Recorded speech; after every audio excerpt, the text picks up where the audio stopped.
अब हम समझ लेते हैं reflection by a perfect conductor under normal incidence. ये एक सरफेस है जो कंडक्टर की सरफेस है। फर्स्ट मीडियम जहां पर इलेक्ट्रोमैग्नेटिक वेव ट्रैवल होते हुए इंसिडेंट हो रही है कंडक्टर सरफेस पर, वो डाइलेक्ट्रिक मीडियम है। तभी एनर्जी ट्रैवल होते हुए आ पा रही है कंडक्टर सरफेस पर। और सेकेंड सरफेस कंडक्टर होने की वजह से जीरो ट्रांसमिशन होगा एनर्जी का। तो जो वेव इंसिडेंट होगी 100% वो रिफ्लेक्ट हो जाएगी, और रिफ्लेक्टेड वेव भी जस्ट 180 डिग्री फेज डिफरेंस के साथ होगी। तो अगर ये वाली वेव इंसिडेंट वेव है तो incident reflected wave exactly 180 degree phase difference के साथ होगी। यहाँ पर मैंने कंसिडरेशन जो किया है direction of X Y Z, वो इस तरीके से किया हुआ है। तो ये जो है ये वाई जेड प्लेन है या एक्स इक्वल टू 0 प्लेन है। अब हम समझ लेते हैं कि यहाँ पर ई इंसिडेंस वाला जो होगा, ई आई या ई इंसिडेंस कह सकते हैं, ये होगा ई आई और E to the power minus J beta X. Minus X means propagation in positive X direction. जो इंसिडेंट वेव है वो पॉजिटिव एक्स डायरेक्शन में प्रोपागेट हो रही। तो नेचुरली जो रिफ्लेक्टेड वेव होगी वो E R E to the power plus J beta X से रिप्रेजेंट होगी।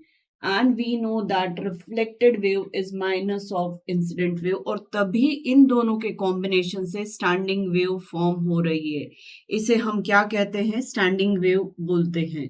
तो total electric field in the first medium, in the dielectric, जो होगी वो E I E to the power minus J beta X plus E R e to the power j beta x, ये total electric field हो जाएगी, but along with the minus sign. यहाँ पर minus sign आएगा।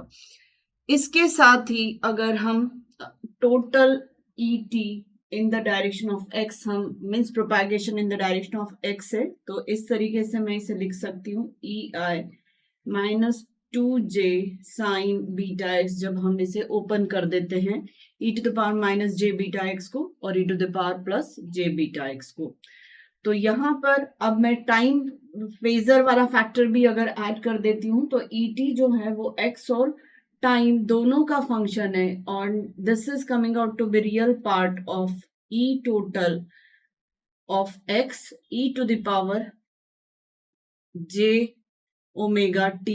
ये phasor factor हमने include कर दिया है। तो इसके साथ साथ ये हो जाएगा real part of minus 2j E I sine beta x. हमने ई टी एक्स की जगह ये पूरा सब्सटीट्यूट कर दिया है। Sine beta X cos omega T plus J sine omega T, ये E to the power J omega T की वजह से पूरा एक्सप्रेशन ऐसा हो गया। Finally 2ei sine beta X sine omega T, ये एक्सप्रेशन हो गया है। Et means total electric field in the first medium, which is the function of x and t both. Incident, अब यहाँ पर जो अभी मैंने बताया कि इंसिडेंट वेव और रिफ्लेक्टेड वेव दोनों मिलके स्टैंडिंग वेव फॉर्म कर रहे हैं, और जो मैग्नेटिक फील्ड है E I sine beta X जो है वो ये वैरी कर रही है sinusoidally. E I sine beta X जो है वो वैरी कर रही sinusoidally with the distance from the reflected plane. मतलब यहाँ से एक्स डायरेक्शन में जो है ये माइनस एक्स डायरेक्शन में, यहाँ पर ये factor E I sine beta X जो है ये साइनोसाइडली वेरी कर रहा है with respect to the distance, ऐसा मैं बोल सकती हूँ। और साथ में इस पर्टिकुलर पॉइंट पर जो है वैल्यू जो होगी बीटा एक्स की वजह से, एक्स की वैल्यू 0 है, तो इस at the point of reflection वहां पर हमें इसका मैग्नीट्यूड कितना मिल रहा है? 0।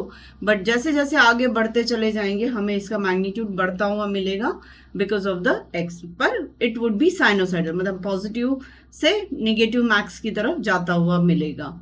और अगर हम टाइम फैक्टर को भी इंक्लूड कर देते हैं तो उस हिसाब से t इक्वल टू 0 पे, t इक्वल टू t/8 पे ऐसे हमें मैग्नीट्यूड्स मिलते चले जाएंगे, तो वो भी आप कैलकुलेट कर सकते हैं। So this is all about normal reflection at the conducting surface. This we can understand.